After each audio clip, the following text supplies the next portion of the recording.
key milestones and changes in direction since the project's inception.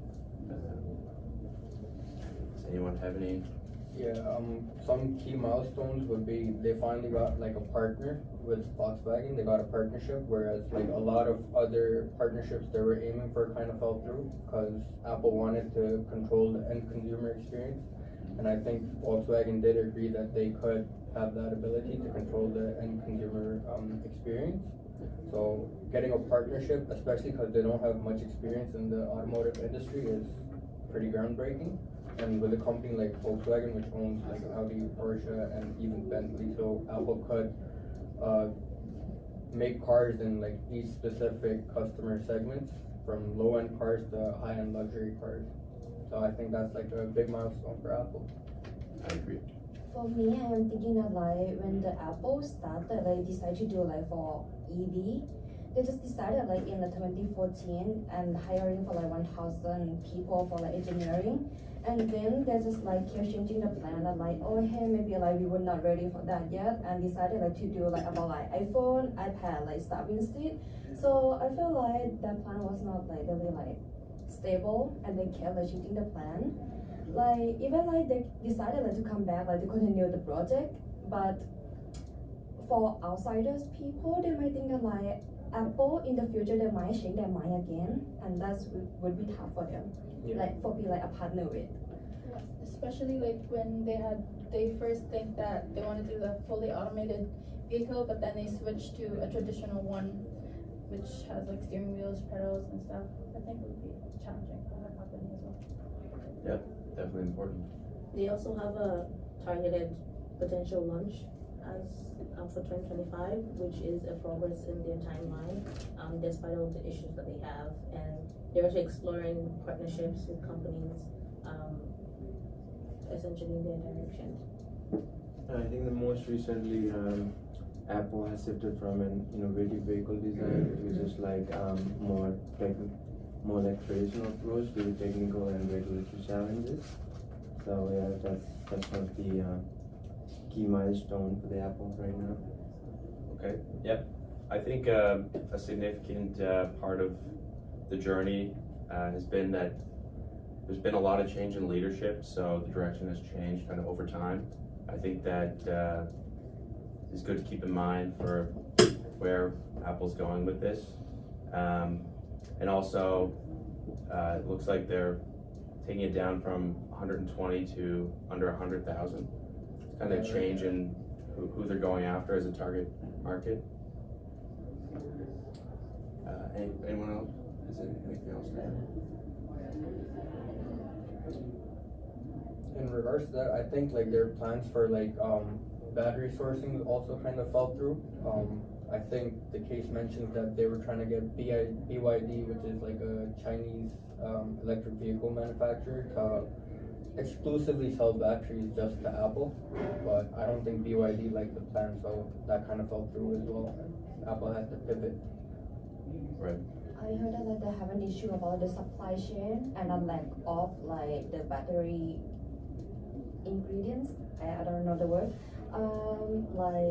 Like cobalt, nickel, and I'm just thinking of like it's might tough for them because they started like to do like electric vehicle like quite late. Like they already have Tesla. Tesla, I believe that like they already have their partner with like the battery company.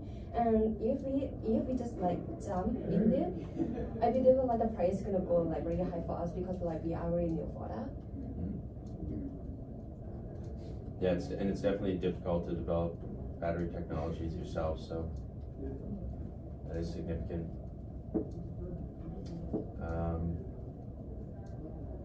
Other than that, I think we might be ready to move on to topic 2.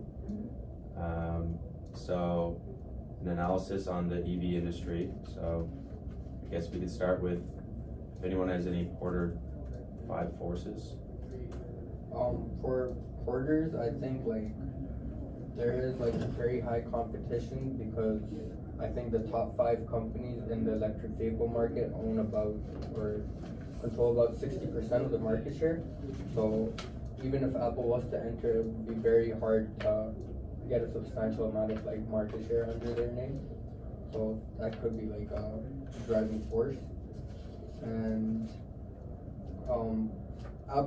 since Apple is like probably the biggest company, like they have very deep pockets, they could influence like suppliers to negotiate better prices for them. So in terms of that, like suppliers don't really have much power. So it can mitigate like supplier power using like all its resources. So some ups and some downs in quarters forces. Yeah, so there's also the threats of new entrants because they're coming in as a new, like, just into the EV industry brand new. And so there's barriers of intensive marketing process, supply chain, regulatory compliance and safety in as a new, like, just into the EV industry brand new. And so there's barriers of intensive marketing process, supply chain, regulatory compliance and safety issues. And so their brand and financial resource is an advantage here, but they are still a new industry. They're entering into a new industry with limited knowledge, and so there's the threat of new entrants as well. Also, just to add on to that, the industry is very competitive, given that BYD offers their cars at $29,000 and Tesla's vehicle starts around $43,000. So I think it would be hard to get that market of people, like, especially starting in the industry without knowledge. That's what she said. I know that like we have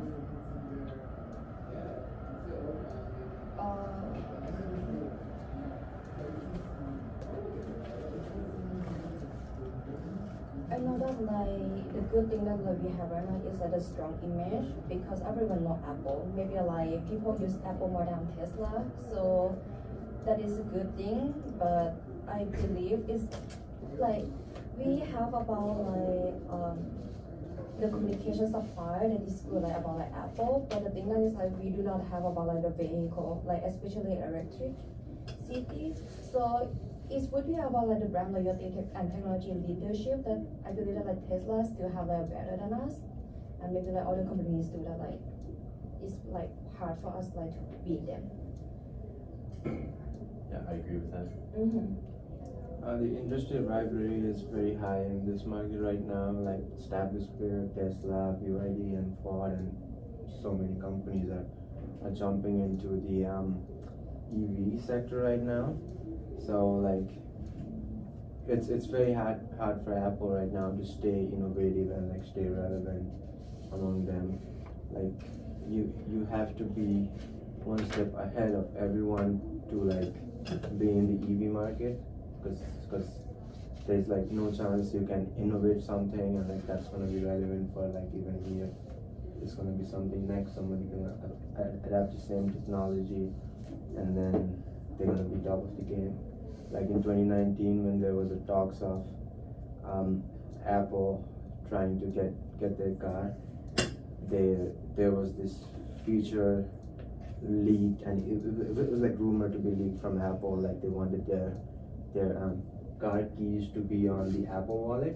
They will not give you a physical card key, they'll just give you a code, you put it on your wallet, and then it will create a special key for you. You can share it to your friends or something. So Kia just adapted that 2 years later. So it is very hard to stay innovative, and it will be a competitive advantage right now. So that's the highlight on Force 5. Okay, yeah. I think that Apple's biggest advantage might be over Tesla, who's the market leader, is quality. I think that Tesla doesn't have very good quality, and Apple's known for its quality, so people will kind of associate Apple with a better quality car, and as long as we can produce that, then we could take over that part of the market. And so, anything else for the SWAT or Quarter 5 forces, or what was the other one? Check the agenda. For the Pastel? Yeah, I think just going off of what you said about quality, Apple does have brand recognition and for quality, and like I think the case did mention that they surveyed a bunch of EV owners, and I think around 50% of Tesla owners said that they would consider getting an Apple vehicle for their next vehicle. So I think that is the strength where like the market isn't like just stuck on one company, or like it's not like people just choose one brand and then stick to it. People, especially since it's such a growing market, people are open to like trying out new companies and new vehicles. So I think it might not be as hard as it seems to capture the market. For the weakness, I am thinking that like it's tough for Apple right now because like they do not have a partner yet. Even like they have a plan that like they're going to do with like some companies, but they do have a problem about like the data management. So they might have like to cancel and like cancel the contract with them, or maybe like they have like to find other companies to be like a partnership, like for the people that they are like automakers. Or maybe like they can take over for like the new business that they do know about like the automakers. I feel like that is the like solution for the weakness. Also, I just wanna add, like, in 2000, it says on 2022 that the U.S. National Highway Traffic Safety hasn't approved petitions to allow AVs on the road, so I think that would be difficult for Apple to get into the industry. Right, yeah. Anyone else had anything to add? Pesto or quarter plan? What's that? Are we pesto or quarter plan? Any of them.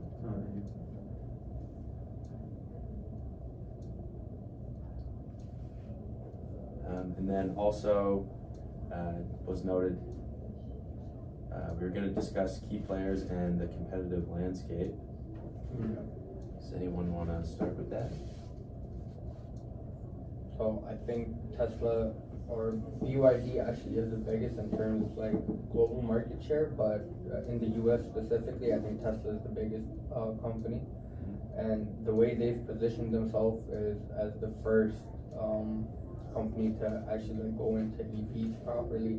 And as you said, they did have a lot of quality problems, but because of what they were offering in terms of like cool tech, a simple modern design, and like just a fun to drive car, they could capture the market. So, and they entered with like the Tesla Roadster, I think, which is the highest end car.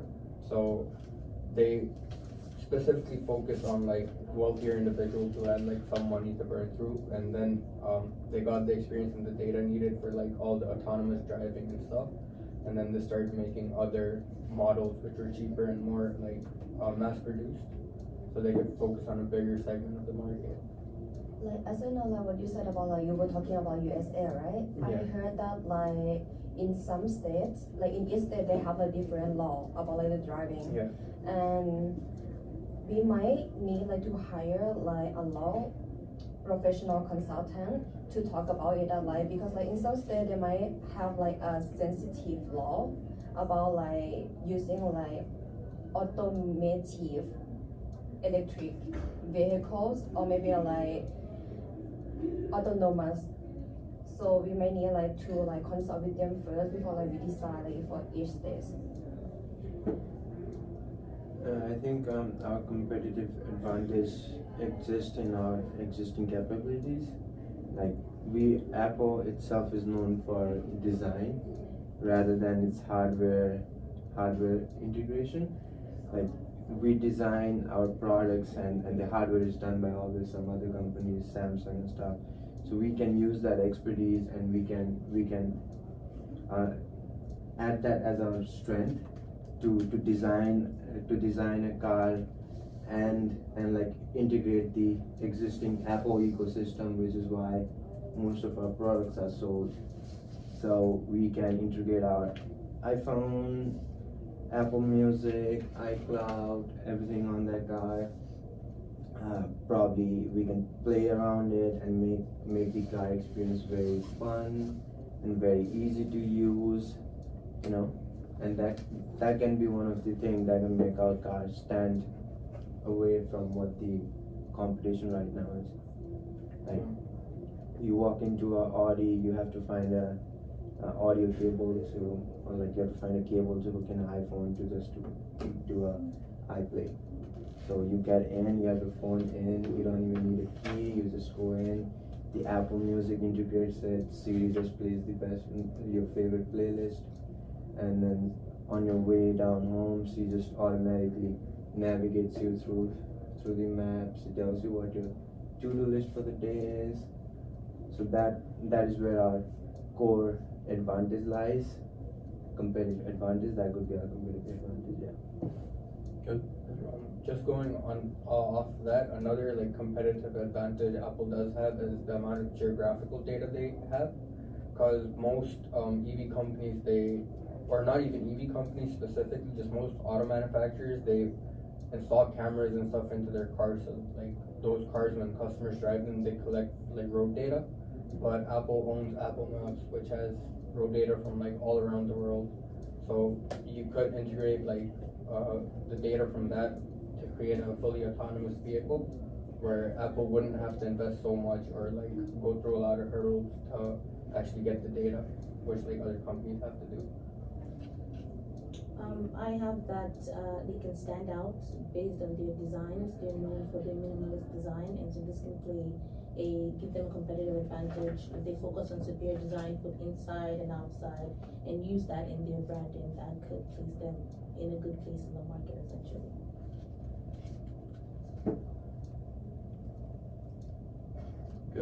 Good stuff. Does anyone else have anything to add for the topic 2? I'm ready to move on to topic 3. I think, okay, so Apple's potential competitive advantages, but then further, where would Apple need to develop and acquire new capabilities? I think with the vehicle chassis itself, because with existing car companies like let's say BMW or Audi, which are doing hybrid and electric vehicles, you can't really make an electric vehicle on a gas-powered vehicle chassis. So Apple has to, even though it's partnered with Volkswagen, I think it has to create a specific chassis which all Apple cars can use so that they lower costs. And even with battery suppliers, because the technology is advancing like rather quickly. Tesla has its own battery production facilities like Giga Nevada and Giga Shanghai and stuff. So I think it should invest into battery technology and in vehicle design so that they kind of work together. Yeah, we don't have any manufacturing expertise as well. The technology, like with phones and laptops and stuff, is very different from a whole car. And so they have no experience in vehicle production, and this is something that they need to build in, essentially, acquire partners or develop expertise in vehicle supply chain and logistics will be an area where they need to acquire the capabilities. I think we also need to invest in battery technology. That's one of the things for the EVs. Like either like we have to outsource it from some other manufacturing companies or some other place of the world if we don't want to invest so much in it, but then that will create a new problem like for the supply and demand. And if we give the only advantage of having like a unlimited supply of battery production to some other third-party production company, we might have like so many troubles to like meet our demand and to like supply the amount of car that will be demanded in the market. So we need to have like accessible, reliable, and like innovative battery technology. Yeah, so we need to invest in that one. That's the new capabilities we need. Also, there's the safety and compliance issue, right? That's a part that they would have to consider as well. The industry is very heavily regulated, like someone mentioned earlier, and there's safety standards, and Apple will need to develop capabilities in regulatory compliance and to make sure that they're safe into entering the industry, and they have everything that they need to know about what kind of cars they can produce in the industry, essentially. I'm just thinking maybe like there can be a partnership like what I said like they can be like a partner with like the battery company, but I'm just thinking like it's not an existing capability that they could do right now, but like maybe in the future or maybe then right now they can invest or maybe like be a part of like the battery development, maybe like for the part that they are lack of, like a nickel, cobalt, maybe like in the future of like the battery, they might not need that anymore. So like it would be good at like, hey, if they like are part of like research and development in that too.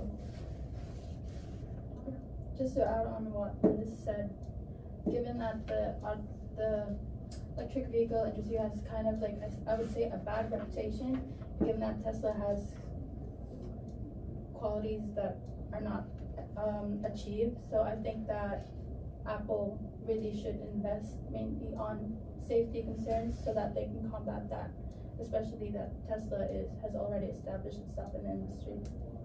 And another thing that I found out like because like my housemate has like Tesla at home, the problem is like every time that like he go back home he had to charge it immediately. It feel like phone. Even like you don't use it, you feel like the battery is gonna go down by itself. But I believe that like by iPhone, they can try like to find like a technology to like find like a safe battery to make it like not go down like by itself.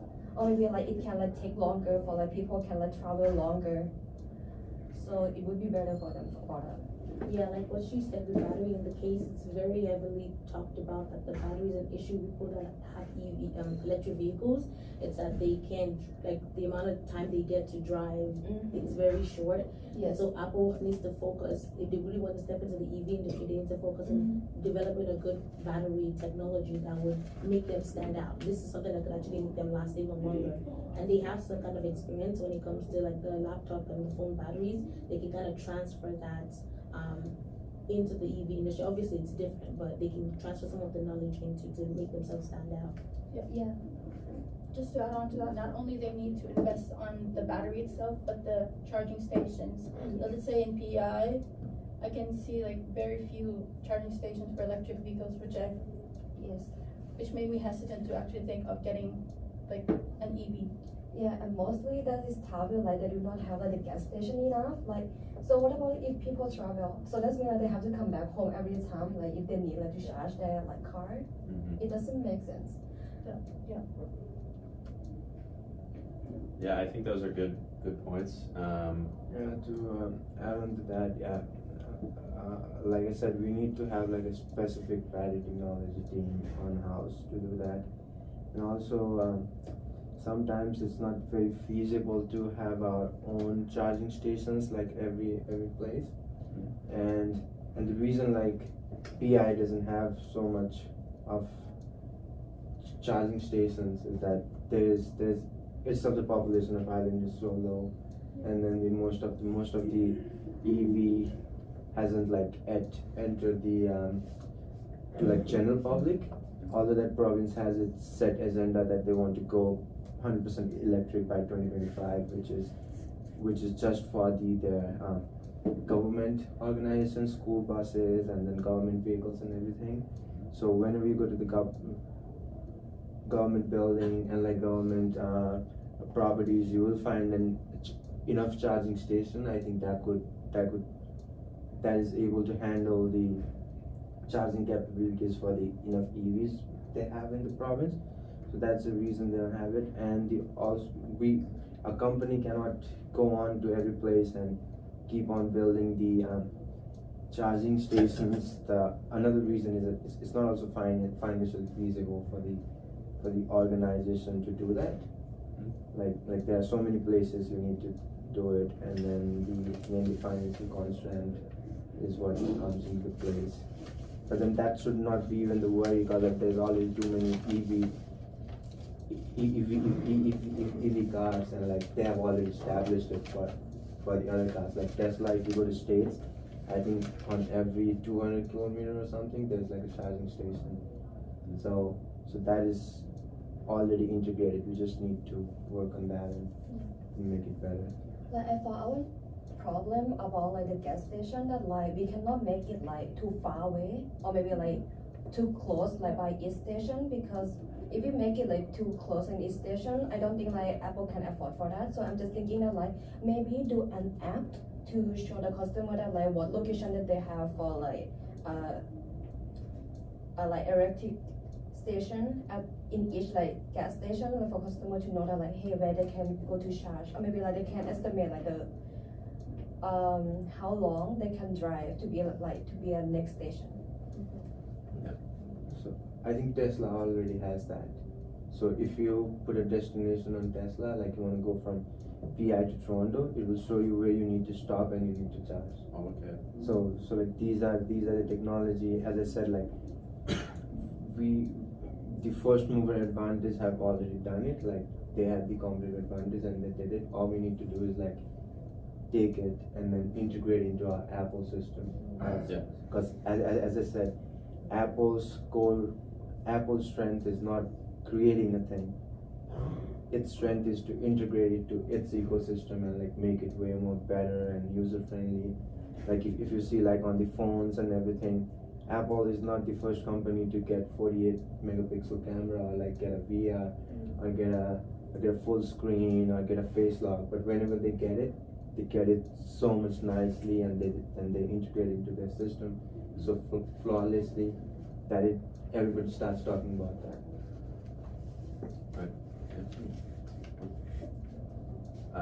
I think one of the things that we didn't touch on yet too much is for areas for development is the autonomous driving technology.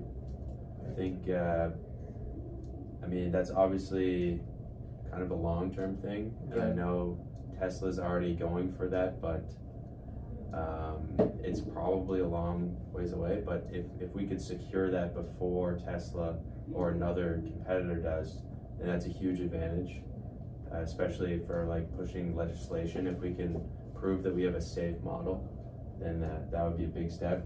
And maybe we could even look into licensing that AI technology to try to increase our profit margin and kind of brand position in the EV market. Like we're the leader because we have the autonomous driving technology that no one else has. Does anyone else have any? I think there are still like lots of liability issues with the autonomous driving in states. I think there's this cab company, I cannot quite recall the name, but they have like the Canoe. Oh, Canoe. Yeah. They have like the autopilot cabs. So when you order a cab, it just comes itself. There's no driver to it. And then lots of the time, like highway safety and like states just interrupts the car in the middle, and then they're like, "Where's the driver?" So there's like a lot of liability issues going on with that. And obviously that is already. I don't think we can like patent it again, because it is already like patented by some company. But we can like create our own AI and like own autonomous driving, and like it's. And again, I said it's not the first mover advantage we need to opt for when it comes to cars and like EV. But then we need on the pedestal. I kind of missed this one, the legal sector, the alpha pedestal. So we need to make sure there's like a law in place. We need to like be there should be liability law for like insurance and stuff. If like suppose the car is driving itself and it hits something, software crashes and something, so like who's gonna be at fault and something. So these are the things should be addressed before we go to the autonomous driving feature. Because like I think that is still a big issue with the Tesla. Whenever like Tesla crashes or like stuff, there's like so much hard to prove it to insurance that it was whose fault it was. Like bunch of the time Tesla's ecosystem does not recognize the object. Suppose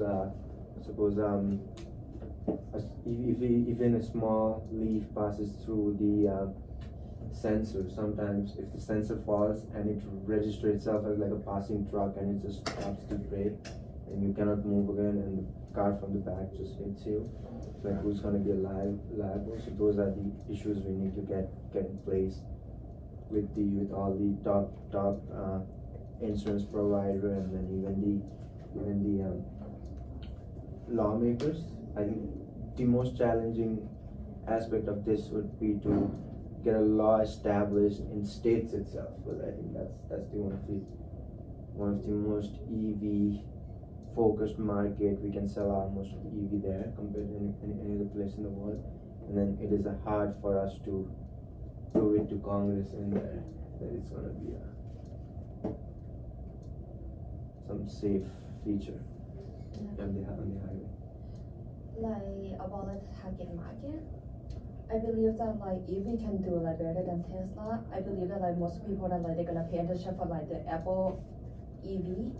But the problem is like if it's like autonomous, as I read, is that like in some situation the human might have like to be like intervention in like autonomous. So I'm just like it won't be allowed in some states that like they might think that like hey this might not be like safe enough. So I'm not really sure that like Apple's supposed to be like fully autonomous or not, because some people might think that like hey it's autonomous already, so like why do we have to pay attention that like we have like to drive by ourselves like sometimes. So I'm not really sure for that, but they might need like a training or maybe a law, so like they literally describe it like hey how like autonomous Apple EV is supposed to work too.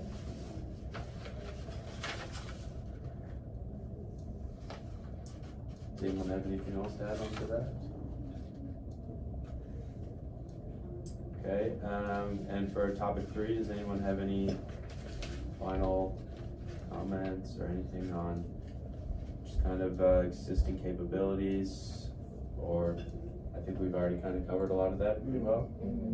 So moving on to Apple's EV strategy. So does anyone want to discuss or talk about some of the important latest reported plans and target market that Apple's EV plan, kind of its current state? From what I gathered, I mean, the most they have is being involved in developing a semi-autonomous vehicle right now, and with a potential launch of like 2025 as the case stated. The vehicle is expected to feature advanced driver system and leverage Apple's expertise in design, software, integration, and user experience. Their target market seems to be premium luxury EV segments, like they're appealing to consumers who are already loyal to the Apple brand and are willing to pay a premium for the vehicle that integrates seamlessly with the Apple ecosystem. And this market is likely to include like affluent individuals, technology enthusiasts, and people who value innovation, they value luxury, and they just value convenience as well, essentially. And so kind of seemed like from the case study that so Tim Cook, the CEO, I guess sort of myself, realized there's 3 questions. So one of them being value creation.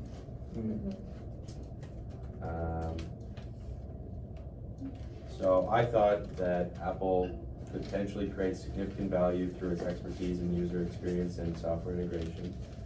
You had kind of mentioned a lot on that, which is definitely, I agree with that. It's really their strongest area. Does anyone else have any other thoughts for value creation? Just like kind of going off of what both of you said, like the whole Apple ecosystem, they could integrate the whole ecosystem into their car. So you don't actually have to worry about your devices working or not working, about having Apple CarPlay or like Android Auto or stuff like that. Yep. So technically you don't even need a key as long as you have an Apple iPhone or like an Apple Watch, and like you could have like a Find My Car feature. So like the software integration, Apple could like be the top player when it comes to that. And also I do think from a design aspect, Apple is very unique. Like all their products, whether it be iPhones, Apple Watches, or like MacBooks, or even like the new VR glasses they came out with, they have a very distinct look, Apple look to them. So I think that's also a competitive advantage, that if it does design like a car, it'll be very Apple-esque, and people just like, some people just love the brand and they might just go with the car itself. So it can create value in that sense. also from a technological point of view, I think they do want to do like a fully autonomous vehicle, right? But there's like regulatory problems and like licensing problems. Yep. So they could start with like a car with like pedals and like a steering wheel, but then also incorporate some of the other features of why they actually wanted a fully autonomous vehicle where you can just sit in your car and like watch a movie or something while you're going to your destination. And I think industry experts kind of expected that like the total amount of time people spend in their cars is going to increase by 5 or 6%. So Apple could leverage that and like kind of be a key player starting that whole thing where like you can have one person sitting on the driver's seat for like the first couple of years until it proves itself in like the AV sector, and then you could have like a bigger car with like more people in the back and just kind of like a limousine. You're just like Right. watching a movie or like you're on a conference call or something like that. So you could integrate the software and the AV technology to create value which other competitors are not doing. They're mostly just cars. That's a good point. And what about for value delivery? Did anyone have any comments or notes on that? I think we can have a great retail experience. As like you utilize our like recent retail network that we have and like create a exceptional purchasing environment. If I'm like paying $50,000 or like buying some luxury car or product from Apple, I expect it to be a experience when I buy something from Apple. You know what I mean? Even like going to their showroom is like kind of experience when you go to like just to see what products they have on like a real Apple store, like made by Apple, not the third party ones. All those unique features they have, you can just swipe through, gets hand-on experience on everything.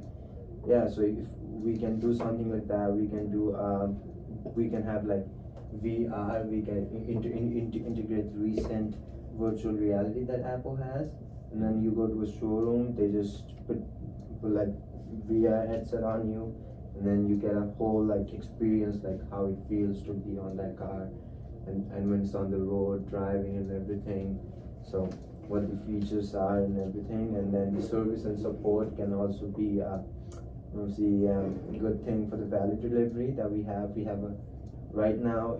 If you go to Apple page, it is like well organized. You just know where everything's are. You don't have to go to the menu, and then you don't have to look for things on the search bar. It's just all organized. You got the Mac, it will just give you all the options. So we can have something like that for the all the cars. You go to just like applecar.ca, and you don't have to look for like specific model. You don't go like 16-inch hours. It's like you can customize it easily, and as you customize it, as you choose your vehicles, it just keeps on showing you the like like a augmented reality image. And then once you're done, you can just use your phone camera and just point it out like this, and then it'll show you how the car will look like with all the colors and everything, like as they do with the Apple phones and everything. So yeah, that can be one of the value delivery with all the technology we have. You can also deliver value in Apple Care. Like with Apple Care, it helps you to like offer maintenance. You can do that for the car as well. Service packages to increase customer satisfaction and retention. Like if there's any issue, it's all integrated. Like someone said, it's all integrated into the same system, and you don't have to worry about any issue with your car essentially. Yeah, another idea. Maybe like about like the health service, or maybe like when they face to like a car issue or anything, they might like can call it like to Apple like 24/7 out, like can call them anytime, and they're gonna be like a department, like service department that they know like the solution that they can help the customer to figure it out.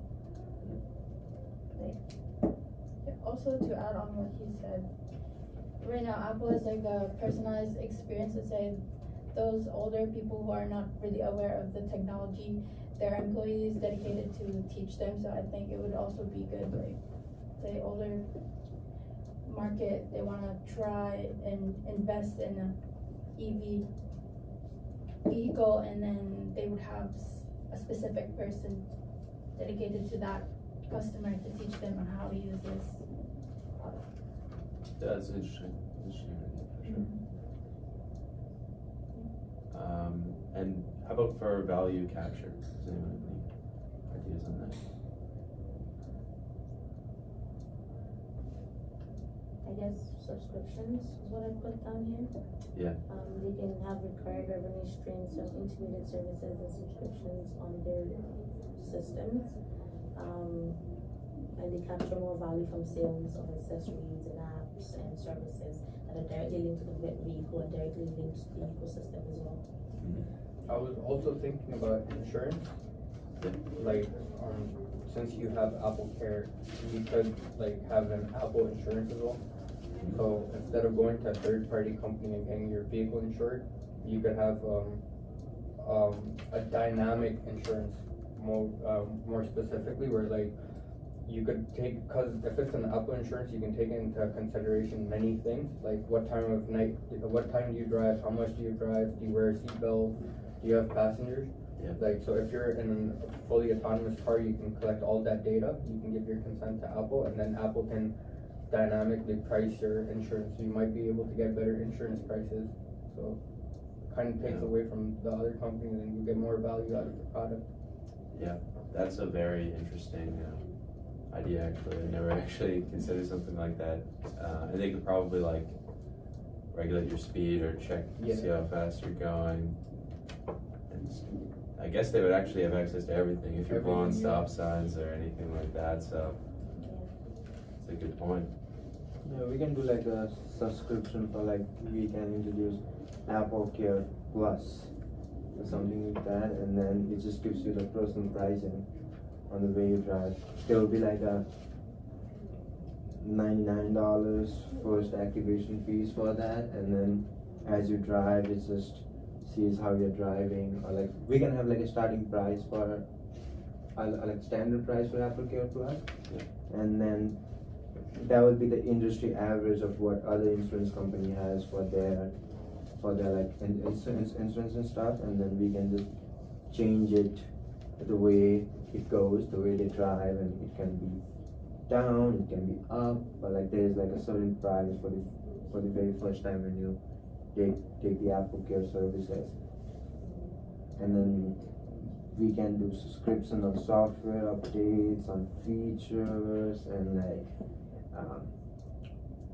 and then entertainment options. So not like you just get a car and you want like your speakers, you want your seats upgrades and everything. We can do it on subscriptions. Like you take the subscription and there's like a revenue model established to it, which right now Apple has. Like every upgrade you go, everything you go, there's like subscriptions for everything in the Apple. Yep. Yeah, so with the feature and everything. So that's like creates a recurring revenue model. So that can be the way to capture the value. Yeah, I am thinking that like from you, it's kind of like if you said that like, hey, like about the subscription, if when we release the Apple EV, and we said that like, hey, if you like buy it like when we just release it, you make it like a subscription like for free like for 1 year. I think that would like attract like people like customer like to come to buy like Apple EV more. And for like the Apple Health, Apple Insurance, I would say that like to hiring like the people like with having like experience being it is might like get like in more interesting. And I literally like when you said that like, hey, if like we can like track them like that they put a seatbelt on or not. Yeah. It's gonna be really good because like that is can connect to like the police stuff too, like to know that like, hey, who like follow the rules, like for like the laws, Yeah. who like not follow the laws. Sorry. Yeah, there's like already technology established for that. The TD has some app or something. Mm-hmm.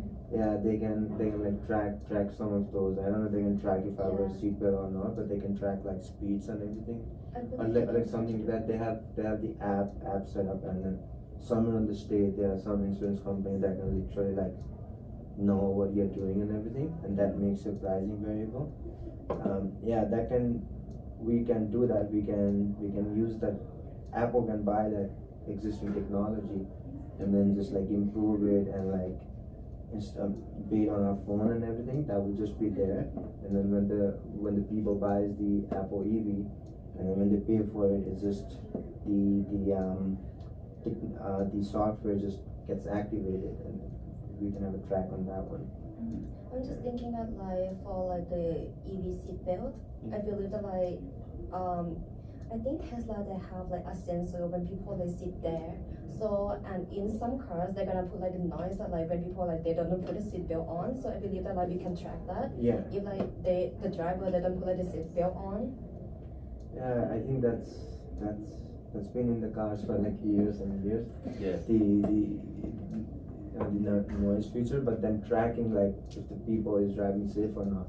Yeah. I think it is not yet on so many cars, so that can be one of the superior advantages. And like having Apple Care Plus, I know that bunch of people that good drivers, they have like 4 or 5 years of experience, but then they just had like one accident and now the insurance is 400, 500, so that hurts. So like if you're buying Apple EV, you just customize your insurance and it can be as cheap as, I don't know, other industry competitors and stuff like that.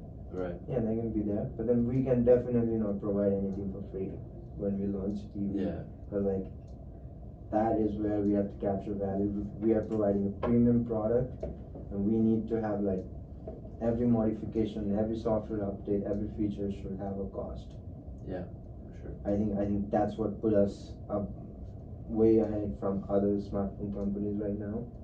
Definitely, I've seen like many parts of the world, Apple is like luxury. People buy it to prove it, like, yeah, I got money, I'm rich, I can drive it. It's not because they like the MacBook or not because they like the iPhone or headset.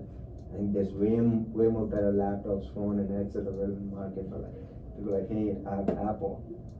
Yeah. I'm something. You buy Apple when you're on a show, you are something. Yeah, I understand that because sometimes like some people are like comparing me, they're like, oh hey, I have MacBook. Like why don't you buy MacBook? Why you buy like HP? Yeah, like so that is the thing. That is where our premium pricing comes in. Yep. I mean, you see, like we tried it with the Apple iPhone X when the pricing was $999, and then we removed the headset from the box.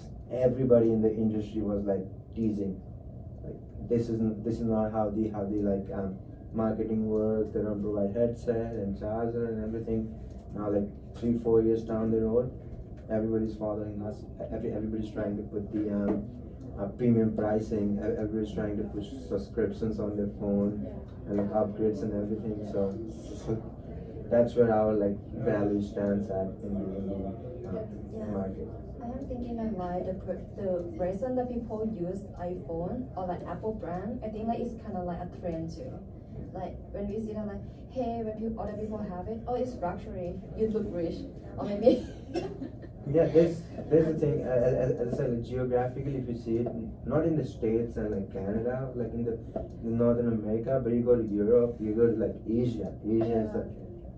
Asia itself, Southeast Asia, China, India, Pakistan, Bangladesh, Nepal. These are the countries where the cars are sold so much. If you need to be on the automobile game, you need to be on the Southeast Asia. That's where the most of the supply is gonna be. And those countries, luxury is a thing. You buy a thing to prove that you are luxurious. Yeah, and you go to the Asian country like Japan and stuff, same thing over there, and same thing if you go to Europe. I mean, in the Northern America, it's like completely different. Like people buy it for the value reason. So but on very other part of the world, other part of geographic reason. Yeah, that's the thing. And the second thing, we'll also have like our people buy our product because of the ecosystem that we all talked about before. So yeah, these are the two things they buy for. So that can be our like value capture for the EV. Good point, yeah. All good points. Does anyone else anything to add for value capture? Or any three? I mean, I had only put down notes for just kind of standard upgrades and add-ons that you'd put on for a car. I mean, we didn't really talk too much about that, but it's pretty basic. Maybe upgraded wheels and stuff like that. And then obviously upgraded drivetrain, like more powerful cars. I don't know if anyone had any thoughts on that, but I think like how Tesla has the dual motor and the plaid versions, we could at least eventually start putting out different amounts of power and different amounts of charge for the vehicles we put out. Yeah, that's where we can integrate the subscription system. That was my whole point. Like if like somebody wants, we'll have all the features in one car. Like when you buy a car, Okay, I that missed car that. has like all the features, all the upgrades and everything. You need to pay to unlock it. You need Oh, to right, go. right. You need like 420 horsepower. The car has it, but in order to unlock, Yeah, pay that seems like a 10.99 Apple thing to do. Yeah. $10.99 a month. It's not hard to do much. I feel like you'll be like, okay, it's a $10.99 a month, and I use it for a month and feel like Yeah. I don't want to use it, and I don't use it. After 2-3 months, I'm going somewhere. I feel adventurous. I want that speed. I pay $10.99 again, but I don't. Yeah, but I don't want to pay like $20,000 just to have like a 6-cylinder engine, and Yeah. then just for the upgrade. I don't want to pay.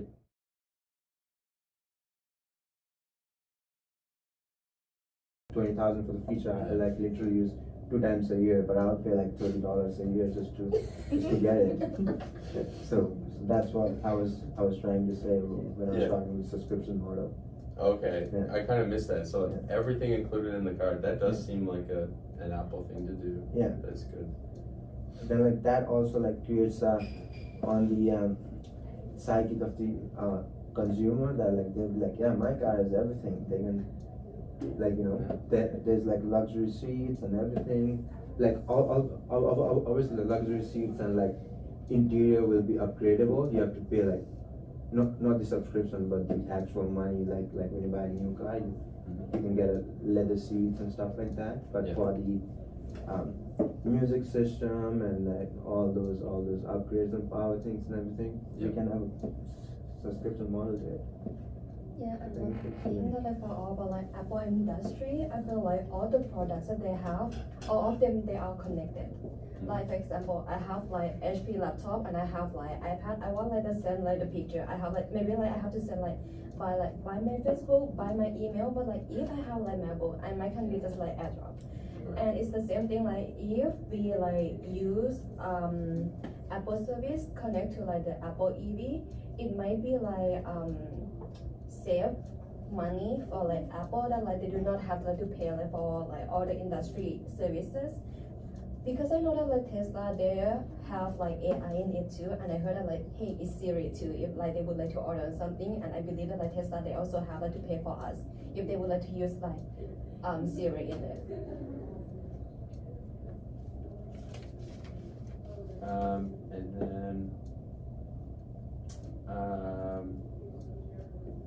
moving on to risks and challenges. Did anyone, maybe we've already brought up quite a few of them, but did anyone have any additional risks and challenges that weren't discussed? For the risks and challenges, I think it's because like Apple have a plan that they're gonna release at like 2025.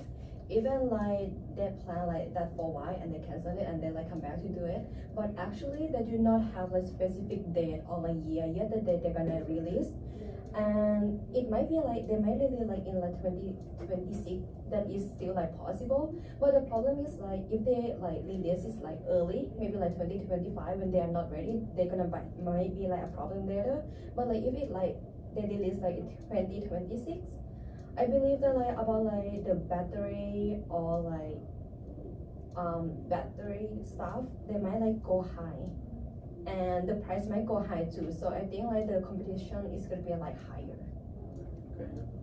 Yeah, also Apple has, it might be they're over ambitious looking into 2025, saying that they've had multiple tries and it hasn't really come out to much fruition, and they've had to change their plans and change their system. There could be risks, like you mentioned, with the regulatory in different states, and considering all those factors, it's easier with phones and laptops and all stuff. But when it comes to the EV industry, they actively need to like, there could be a lot of risk and there could be things that they miss if they don't go into partnership with them, if they decide to do it that by themselves, essentially. Yeah. I agree with that, and I think you had mentioned that like Apple's kind of like the designer, and they get Yeah. the other hardware from other companies. So obviously, if they're having trouble securing manufacturing partnerships, that's a huge risk. And that was also one of my risks, is that supply chain disruption is a major problem. Like if that happens, like the possible market entry strategy is not gonna work for the Apple, because like we need, particularly if with EV, you're worried about the battery outsourcing, because that one is so much. There's not so many players on that one, and then also the most of the and with the recent U.S. Geographical and like political issues with China and everything, they're already having like so much hard time like with the iPhone production as well, because half the production is happening in India, and then the other half is happening in the China, and then that's just like on like lots of the part of the world, like people doesn't want to buy the phone that is being manufactured in India, and like lots of the part of the world they don't want to buy the phone that is manufactured in China. So that is kind of creating, one of the issues on the supply chain. So if something that happens with our production, when our design is done for the car, that can disrupt our supply chain with the batteries, and already batteries are skyrocketing on the price, and there's only so many countries that can provide it. So. Good point. Yeah. Well, looks like we only have a little over 15 minutes left, so I think that we can move on to topic 5, kind of wrap things up with those strategic options for Apple's EV entry, and just kind of generally, does anyone have a good plan or strategy for Apple's entry? I came up with a few things. I'm not sure if you guys are gonna agree with this or not, but Apple should only target like high-end customers at the start, because I think we kind of discussed that we all want Apple to put everything into the car and make it like the best possible experience. And production is not gonna be that high because of like the lack of capabilities. So like per unit cost is gonna be pretty high. So obviously to like even like break even, you're gonna have to like sell the car at a very high price. So it should enter the market like targeting people that are like enthusiasts or like well settled, or like just like the brand, like they just love the brand. And I was also thinking for distribution, and because like he did say there's gonna be like supply chain issues and distribution issues. Apple, since it has a partnership with Volkswagen, it should use Volkswagen's distribution group, because I was thinking Volkswagen owns Bentley, and Bentley is a luxury brand, so they're kind of experienced in delivering like a luxury experience. So Apple could go into the market with a focus on autonomous driving. It should like market what it wants to like achieve in the near future after it releases its car, and then use every possible like benefit it can from the Volkswagen group to deliver a fully luxury experience. To add on to that, we can like leverage from the all the capabilities from the partnering with the Volkswagen, Lucid Motors. There's also, we need to focus on like long-term benefits of like having in-house development, because that's going to give us so much control to maintain like over our technologies and like features and everything. So while we are launching with the partnership, we should also, on the back end, there should be a development of the in-house manufacturing and supply chain should be established. We shouldn't be much hard with the name the Apple has in the industry and like all its PR and everything. But like, as I said, car market is like way more different than what the communication market is. I I had an idea for them to enter the market using a vehicle subscription model, like a ride-hailing service, an autonomous ride-hailing service. It exists, but that way they're able to kind of test out without fully committing to creating a full-scale vehicle, kind of see people's reactions. They can kind of test out their strengths. They can test out the ecosystem integration, see if all of that works before going into fully making a vehicle for sale, and avoid all the upfront costs. Integrating the innovative design, the user experience, the technology, all of that at a smaller scale before moving on to a larger scale of like having a whole car entering the EV industry. And if they do want to enter the EV industry, I think the best approach is through partnerships with established brands, just for now, because there's a lot that they don't know that established brands knows, and eventually they can separate and then become individual. But it would be smarter to start with like a partnership with an established EV brand as of right now. Yeah, I agree with the partnership side of things. I definitely think it's just too big for Apple to take on, as like it would just take too long, and there's so many hurdles if they try to start from scratch in the car business. One of the things that I had thought is, I mean, they do this a lot with their phones, but they should definitely copy other companies, what other big companies are doing, some of their ideas. And one of them I think is, like Tesla doesn't have the dealerships where they're having like salespeople at different pricing or anything. You order it to like your spec and they deliver it to you. There's no commission based, you don't negotiate the price and stuff. And I think that's kind of fitting to Apple's brand. So yeah, do you guys have any ideas for entry strategy? It's kind of overall. Yeah, I just have the same thing as what they said, like the subscription. Yeah, that's good. Yeah, they could also actually integrate partnership with in-house developments, because they have a lot of experience in technology and software development and all of that. But partnering with a brand is combining forces essentially, and being able to have those two things going into the market positions them better and gives them a better advantage rather than wasting money trying to start from scratch. Especially with their expected date of 2025, there's not a lot of time for them to have all the information and then step into the industry as of right now. Yeah, we can do a hybrid approach where we partner for like certain things, and like certain things are like on our end, like we can start investing on technologies and like controls and everything should be on our part, and all the hardwares and all the manufacturing and everything will be done by the Volkswagen with the hybrid approach. Yeah. Does everyone agree? Yes, I agree with I that. think that's pretty good. I think we're kind of on the same page with everything. Everyone agrees. Okay, let's see. So we went over pretty well everything, I think.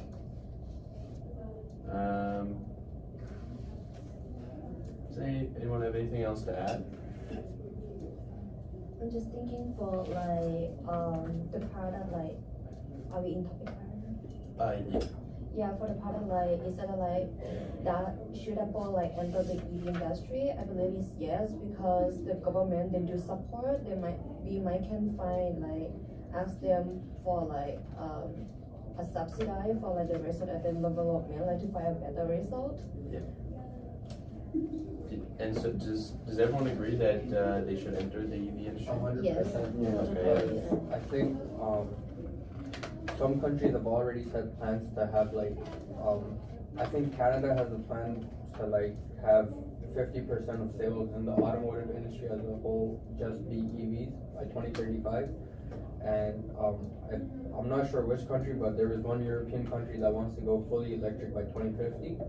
And I know that Norway is testing out self-charging roads, self-charging highways, so you can just drive your car while it's charging on the highway. So I think the future is going to be fully electric, and like gas-powered vehicles might just be like a old collector's item, or like a one-off thing, not like something you keep going to. So if the market's gonna keep growing, and I think it's gonna in 2028, I think the market's gonna go from 48.1 billion now to 157 billion. which is like 100 billion you can capture. So I think Apple should definitely go into the EV market. Yeah, it also aligns with the Apple's like innovation driven image they have, and like they can capitalize on that one too. I thought like we were talking about the battery a little before, like it doesn't charge, you have to go home and charge. Yeah, Just yeah. like he said, like self-charging highway, it just came to my mind. So there's this hybrid vehicles. So on the hybrid vehicles, they charge their battery when they're driving, when you brake it, Yeah. when you're going downhill. So when you press brake, it creates a friction on the brake pad, and there's like a hybrid charger installed on the brake pad, and that charges the battery. So we can have something like that for Apples, because you're like going downhill, and then you put like a little bit of brake or like something, and that charging activates and start charging your battery. Yeah. Rather than going to plug-in, so that can increase the mileage. Yeah. Yeah, Yeah. that can Good idea. And that could be about like the boost or like energy too, Yeah. like, for the battery Yeah, level, yeah, because yeah. like, yeah. And I'm just thinking that like, if Apple say no to not decide to invest for like in EV industry, so maybe like in the future, if like they decided to come back, like to continue it again, it would be tough, because maybe like everyone already started, and it's gonna be tough for them like to start it. They'll be way behind if they don't take advantage of it right now, because it's growing fast and rapidly as of right Yeah. now. And as we have discussed about the hybrid of them doing both in-house and partnership, it will not be smart for them to not take advantage of entering the EV industry, because they have a lot of technological background and a lot of software things that they can bring into the industry. And so if any brand should start entering the EV, it's Apple, but not by themselves, I don't think, because they don't have enough knowledge to enter by themselves. I think like right now, most of the EV advancement that could be done or that can be done is already done. But the only thing is that, okay, let's imagine an EV without Tesla. You would just imagine an EV that looks like a box, doesn't have like so many features. Yeah. It looks cartoony. It looks like you are a 6-year-old driving a a- play toy. Right. Like So- a so, Chevy like, Bolt or just- something. Just like don't imagine Tesla when you're imagining EV. Yeah. And then Tesla came in, boom, it looks like a real car. Yeah. Right from the EV to like Tesla. And right now there's a huge void for the luxury vehicles. Imagine somebody is like driving luxury vehicles like Audi or like Mustang or like Ferrari sports vehicle or something. So the